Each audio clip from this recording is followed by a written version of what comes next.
আমাদের মনুষ্য জীবনে বা মানব জীবনে আমাদের একটা কোনো না কোনো সময় আসছে যে আমাদের মনে প্রশ্ন আসছে যে আমরা যে পথে এগোচ্ছি সেই পথটা আদৌ কি আমাদের জন্য তৈরি? এই পথ যে কঠিন বাধা বা এই পথ যে আমরা নিয়েছি, চুজ করেছি, এটা কি অ্যাকচুয়ালি আমাদের জন্যই ছিল? উত্তরে যখন আমরা উত্তর খুঁজতে যাই বা উত্তর খোঁজার চেষ্টা করি তখন দেখা যায় যে এটা হচ্ছে সব দিক থেকে নাই আসে, যে না, এই পথটা আমাদের জন্য ছিল না। আর যে পথ যত কঠিন হয় ততই হচ্ছে পারিবারিক, সামাজিক এবং অন্যান্য যত দিক আছে সব দিক থেকেই একটাই প্রেশার আসে যে আমরা যে পথটা নিয়েছি সেটা আমাদের জীবনের সবচেয়ে ভুল ডিসিশন, বা এই পথে আমাদের চলাই উচিত হয়নি। কিন্তু আমাদের আত্মবিশ্বাস, কনফিডেন্স 1 বছর না হোক, 2 বছর না হোক, 3 বছর, 4 বছর, 10 বছর পরে গিয়েও আমরা কিন্তু এই পথে সফলতা পেতে পারি।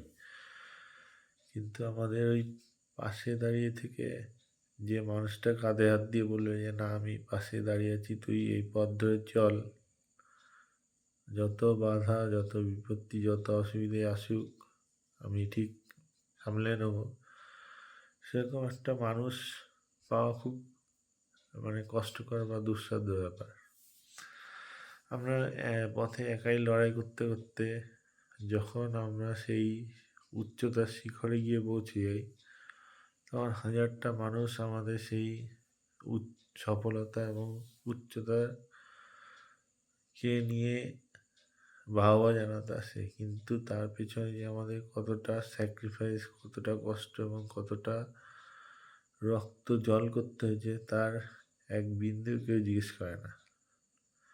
আর সেই জিজ্ঞেস করা মানুষ তো থাকেই, আর কিছু সুবিধাবাদী মানুষ থেকে যারা হচ্ছে এককালে বলেছিল যে এর দ্বারা কিছু হবে না। সেই সমস্ত মানুষরাই যখন সে একটা উঁচু পর্যায়ে দাঁড়িয়ে যায় তখন তার কাছে আসে তার থেকে বিভিন্ন সুবিধা বা বিভিন্ন কাজ করিয়ে নেওয়ার চেষ্টায়।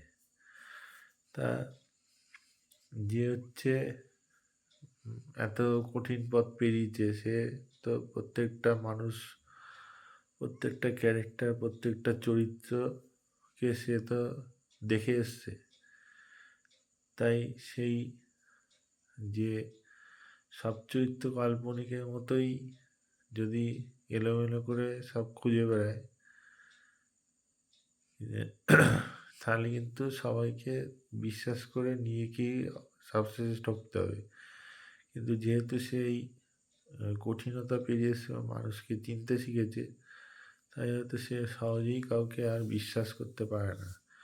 তার থেকে যে সুবিধা বা তার থেকে যে স্যাটিসফ্যাকশন পাওয়ার আশায় তারা এসেছিল, যখন তারা না পায় তখন তারা তার দিকে কাদা ছড়া শুরু করে, এবং কাদাগুলোকে এমন বীভৎসভাবে ছোড়ে যে তার সফলতা যাতে তাড়াতাড়ি করে ধ্বংস হওয়ার পথে এগোয়।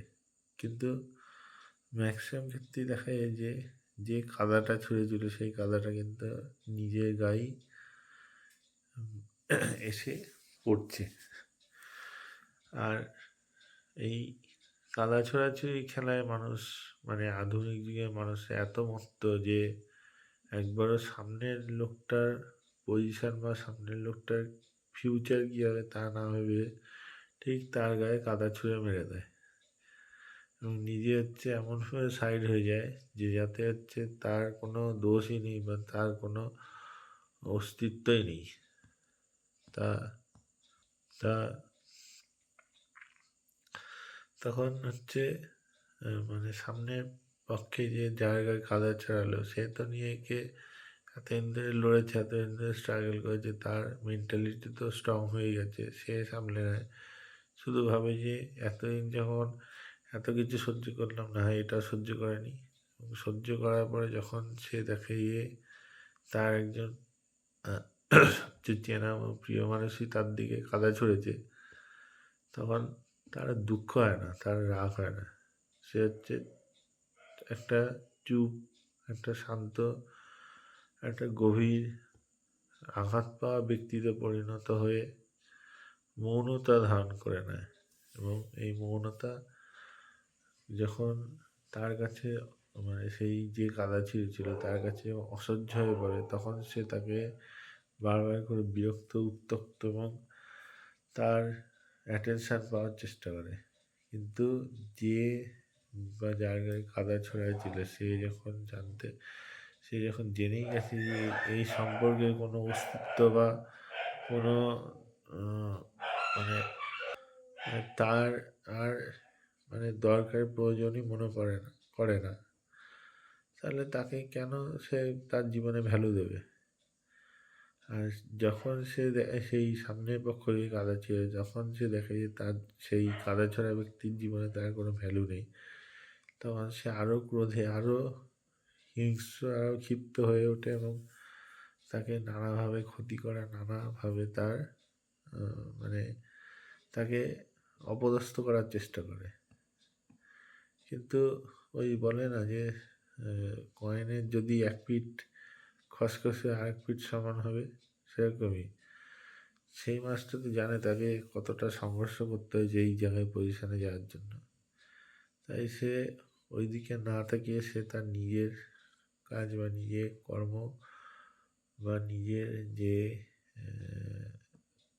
মানে ফিউচার প্ল্যান আছে সেগুলোকে ঠিক করার জন্য বা সেগুলোকে নিয়ে চিন্তাভাবনা করে সে এই ফালতু কাজে সময় নষ্ট করে না। তা এই আমার কথা বলার একটাই বৈশিষ্ট্য বা একটাই উদ্দেশ্য যে এরকম কাদাছোড়া মানুষ আমাদের সমাজে, আমাদের চারপাশ দিয়ে হাজারটা ঘুরে বেড়াচ্ছে। সে তার নিজের ইগো স্যাটিসফাই করার জন্য আমার নামে, আপনার নামে এমন একটা বাজে অপমান বা অপবাদ করবে যাতে আপনার বাড়ি, আপনার ফ্যামিলি, আপনার সমাজ, আপনার চারিদিক থেকে আপনাকে জাজ করে দেবে। ওই যতই আমরা বা জ্ঞানী মানুষরা বলে যে ডু নট জাজ বুক বাই ইটস কভার, কিন্তু লোকে সেই বইয়ের কলার দেখেই বা কভার দেখেই আগে বইয়ের যোগ্যতা বিচার করে দেয়। তাই অবভিয়াসলি আমাদের শুনতে হয়, যারা আমরা শান্ত প্রকৃতি এবং আমরা যারা প্রতিবাদ করতে পারি না, তারা হচ্ছে মুখ বুঝে আমরা সহ্য করে নিই। এবং সহ্যের যখন একদিন সীমা ছাড়িয়ে যায়, যখন আমাদের মুখ ফুটে বলা শুরু করি, তখন হচ্ছে আমরা এই সমাজের কাছে সবচেয়ে খারাপ ব্যক্তি এবং নিকৃষ্ট ব্যক্তিতে পরিণত হই। তা এরকম মানে সমাজের চারিদিকে এরকম হাজারটা লোক দেখতে পাবেন যারা হচ্ছে শুধু নিজের স্বার্থ চরিতার্থ করতে গিয়ে আপনার পুরো জীবনটাই ধ্বংস করে দিয়েছে। আর নিজে হচ্ছে সাইড হয়ে গিয়ে নিজে আরামসে এবং নিজে হচ্ছে সম্পূর্ণ সুখ সুবিধাযুক্ত হয়ে বসে রয়েছে। কিন্তু যদি ভগবানের উপর বিশ্বাস থাকে আর ভগবানকে যদি মানা হয়, তাহলে কিন্তু মানে যারা আমাদের জ্ঞানী মহাপুরুষ বা মহাজ্ঞানী যারা রয়েছেন, তারা কিন্তু সবসময় বলেছে যে ভগবানের খাতায় বিচার সমান হয়। তাই আমার সাথে আজ অন্যায় হয়ে যায়, আর যদি আমি যদি আমার সেই অন্যায়কে আমার ভগবানের কাছে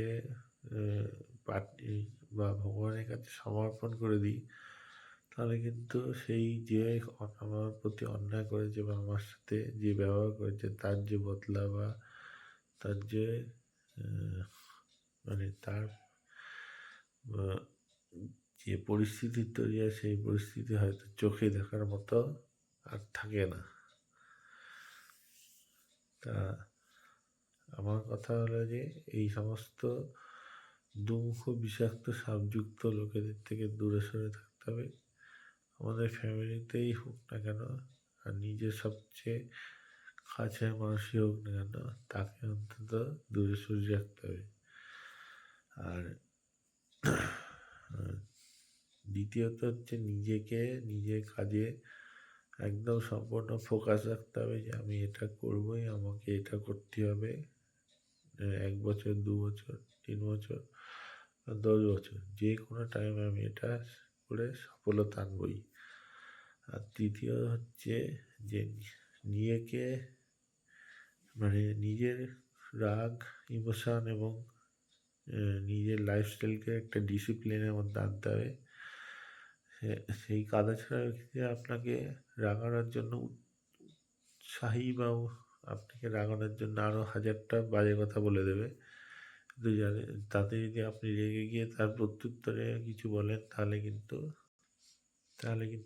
আপনি সেই একই ধারার মধ্যে পড়ে যান। তাই এইখানে হচ্ছে চুপ থেকে প্রত্যেকটা কথা শুনতে হবে এবং সেটাকে আপনার কর্ম বা আপনার কাজের জায়গায় যোগ্যতা দিয়ে সেটা বিচার করে দেবেন। তা আজকে আর বেশি কিছু বলবো না। আজকে হচ্ছে এই সমস্ত মানে ভালো থেকে মিষ্টির ছুরি আপনাদের পিঠে বা মিষ্টির ছুরির মতো কথা বলে আপনার মন ভেঙে দেওয়ার মতো এরকম পাবলিক বা এরকম মানুষ আমাদের সমাজে হাজারটা ঘুরে বেড়াচ্ছে।